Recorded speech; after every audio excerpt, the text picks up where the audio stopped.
మరి రంగాపురి గ్రామంలో మరో తిరుపతి వెంకన్న స్వామి గుడి మరి నిర్మాణం కాబోతుంది. కావున దీనికి మరి చాలా మంది పెద్దలు స్టార్టింగ్ నుంచి డే 1 నుంచి ఇప్పటి వరకు చాలా వరకు సహకరించారు. దానికి అన్నిటికంటే ముందు పెద్ద బాధ్యత తీసుకొని మరి సంజీవ సార్ గారు మొత్తం వాళ్ళ భుజాలం చేసుకొని అందరినీ కోఆర్డినేషన్ చేసుకుంటూ ప్రతి ఒక్కరిని గ్యాదర్ చేసుకుంటూ కొన్ని చిన్న చిన్న సమస్యలు వచ్చినప్పటికైనా దాంట్లో అన్నింటిని అధిగమించి దానిని సాల్వ్ చేసుకుంటూ ఈ రోజు ఎంతో గొప్ప పనినిచ్చి ఇది కంప్లీట్ చేయడం జరిగింది. మరి ఇది కూడా మళ్ళీ నేను సర్పంచ్ అయినాక గుడి ఓపెనింగ్ అవుతుందంటే నిజంగా నాకు చాలా ఆనందంగా ఉంది. దీనికి గాను నేను కూడా నా వంతు సహాయశక్తుల కొంత సహకరించడం జరిగింది.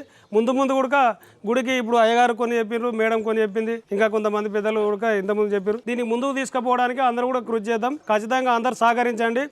ఇప్పుడు ఒక్కరు అనుకుంటే ఒక్కరు స్టార్ట్ చేసేది ఒక్కరే, కానీ ఒక్కరు అనుకుంటే కంప్లీట్ కాదు. అందరం అనుకుంటే అందరు సపోర్ట్ చేస్తే ఏదైనా అవుతుంది అనమాట. ఏ పని కావాలన్నా అందరు సపోర్టింగ్ ఉండాలి, అందరు సలహాలు అందరు ఆలోచనలు ఉండాలి. కాబట్టి ఏదున్నా ప్రతి ఒక్కరు సహకరించి ముందు దీన్ని ఇంకా ముందుకు తీసుకుపోయి రంగాపూర్ అనేది నాగర్కర్నూల్ డిస్టిక్ ఒంగూరు మండలము ఎల్లమ్మ రంగాపూర్లో వెంకటేశ్వర్ల గుడి టెంపుల్ కడుతున్నామంటే ఇది మరి ఈరోజు 100% రాష్ట్ర స్థాయిలో తెలుస్తుంది. డెవలప్మెంట్ కోసం నా వంతుగా 100% నేను సహకరిస్తానని మీ అందరి పెద్దల సమక్షంగా చెప్తున్నా. అదేవిధంగా మీరు అందరూ కూడా సహకరించాలని కోరుకుంటూ సెలవు తీసుకున్నా. Thank you.